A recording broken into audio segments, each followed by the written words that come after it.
وَإِذْ تَأَذَّنَ رَبُّكُمْ لَئِن شَكَرْتُمْ لَأَزِيدَنَّكُمْ وَلَئِن كَفَرْتُمْ إِنَّ عَذَابِي لَشَدِيدٌ। কোরআনে কারীমের সূরা ইব্রাহিম এর ৭ নম্বর আয়াতে কারিমা তেলাওয়াত করেছি।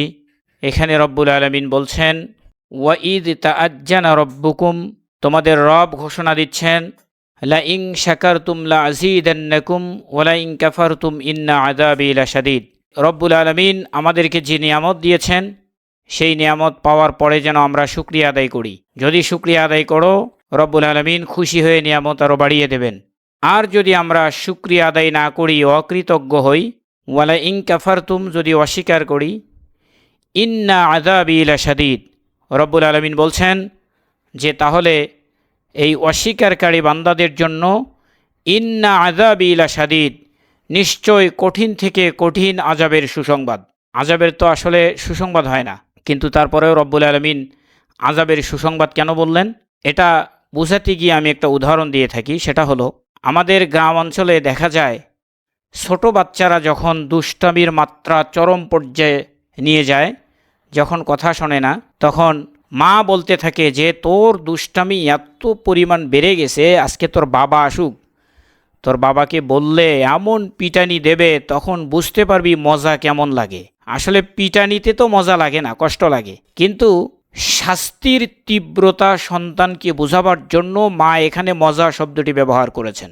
অনুরূপভাবে আল্লাহ সুবহানাহু ওয়া তাআলা আমাদেরকে কত আযাব দেবেন, যারা এই নিয়ামত, আল্লাহর নিয়ামতকে অস্বীকার করবে, তাদেরকে কত আযাব দেবেন, এই আযাবের তীব্রতা কেমন হবে, এটা বুঝাতে গিয়ে রব্বুল আলামিন ব্যবহার করেছেন ইন্না আযাবি লাশাদীদ, নিশ্চয় কঠিন থেকে কঠিন আযাবের সুসংবাদ। প্রিয় বন্ধুরা, এবার আমাদেরকে এই নিয়ামত এর সংজ্ঞা বুঝতে হবে, নিয়ামতটা কি, আর শুকরিয়াটা কেন আদায় করব আর কেন আদায় করব না। এজন্য শুকরিয়া আদায় করব, রব্বুল আলামিন আমাদেরকে আমাদের চারপাশে অনেক অনেক অনেক অনেক নিয়ামত দিয়ে ভরিয়ে দিয়েছেন। এজন্য আমরা শুকরিয়া আদায় করব।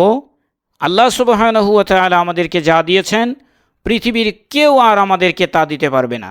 যেমন আল্লাহ সুবহানাহু ওয়া তাআলা আমাকে সুন্দর একটা কণ্ঠ দিয়েছেন, আলহামদুলিল্লাহ। আমি যে কণ্ঠ দিয়ে আজকে কথা বলছি, এই কণ্ঠ পৃথিবীর কোনো মানুষ দিতে পারবে না। আল্লাহ সুবহানাহু ওয়া তাআলা আমাকে দয়া করে এই কণ্ঠ দান করেছেন, আমি এই কণ্ঠের শুকরিয়া আদায় করব।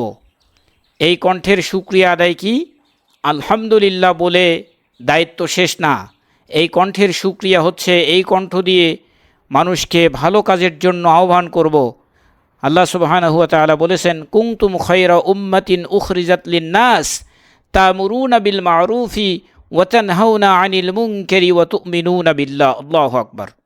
আল্লাহ সুবহানাহু ওয়া তাআলা আমাদেরকে বলেছেন যে আমার উম্মতের মধ্যে একটা শ্রেষ্ঠ দল থাকবে, আমার বান্দাদের মধ্যে, কুনতুম খায়রা উম্মাতিন উখরিজাত লিন-নাস। আল্লাহ সুবহানাহু ওয়া তাআলা বলছেন আমার বান্দাদের মধ্যে একটা শ্রেষ্ঠ দল থাকবে, যে দলটা তা'মুরুনা বিল মা'রুফ, মানুষকে সৎ কাজে আদেশ করবে, ওয়া তানহাউনা আনিল মুনকার, অসৎ কাজে নিষেধ করবে। যদি আমরা এটা করতে পারি আমাদের কণ্ঠ দিয়ে, তাহলেই কেবল কণ্ঠের শুকরিয়া আদায় হবে। এই কণ্ঠ দিয়ে আমরা আল্লাহ সুবহানাহু ওয়া তাআলার কোরআনে কারীম তেলাওয়াত করব, কোরআনে কারীমের কথাগুলো জনগণকে বুঝাবো, আমাদের শুকরিয়া, কণ্ঠের শুকরিয়া আদায় হয়ে যাবে। আল্লাহ সুবহানাহু ওয়া তাআলা আমাদেরকে দিয়েছেন দুইটা চোখ, যে চোখ পৃথিবীতে আমরা সব কিছু, চারপাশে যা হচ্ছে সব কিছু আমরা এই চোখ দিয়ে দেখতে পাচ্ছি। এই চোখের শুকরিয়া আমাদেরকে আদায় করতে হবে। রব্বুল আলামিন অনুরূপভাবে আমাদেরকে আরও অনেক নিয়ামত দিয়ে ভরিয়ে দিয়েছেন। যেমন আমরা প্রতিদিন সকাল থেকে সন্ধ্যা পর্যন্ত, আবার সন্ধ্যা থেকে পরের দিন সকাল পর্যন্ত প্রতিনিয়ত ননস্টপ আমরা শ্বাস প্রশ্বাস গ্রহণ করছি, এর মধ্য দিয়ে আমরা বেঁচে আছি। এই যে অক্সিজেন, প্রতিদিন 1 পাউন্ড অক্সিজেন মেডিকেল কলেজ হাসপাতালগুলোতে খুঁজে দেখেন কত টাকায় বিক্রি হয়। সেখানে রব্বুল আলামিন আমাদেরকে দৈনিক 16 কেজি অক্সিজেন দিয়ে আমাদের বেঁচে থাকার সুব্যবস্থা করেছেন। এই যে রব্বুল আলামিন আমাদেরকে অক্সিজেন দিচ্ছেন, আমরা শুকরিয়া আদায় করব এই অক্সিজেনের। রব্বুল আলামিন আমাদেরকে আরও অনেক নিয়ামত দিয়েছেন, তার মধ্যে উল্লেখযোগ্য বলতে গেলে অনেক বলা লাগবে। যেমন সূর্য, যে সূর্যের তাপ, আলো এবং তাপ প্রতিদিন রব্বুল আলামিন আমাদেরকে দিচ্ছেন 173 টন। এই সূর্য দিয়ে আমরা বিভিন্ন ফসলাদি ফলাচ্ছি, এই সূর্যের আলো এবং ভিটামিন দিয়ে সেগুলো খেয়ে আমরা বেঁচে আছি। রব্বুল আলামিন আমাদেরকে দিয়েছেন পুকুর ভরা মাছ, রব্বুল আলামিন আমাদেরকে দিয়েছেন এই বিভিন্ন প্রাণী আমাদের জন্য হালাল করে দিয়েছেন। এগুলোর শুকরিয়া আমাদেরকে আদায় করতে হবে।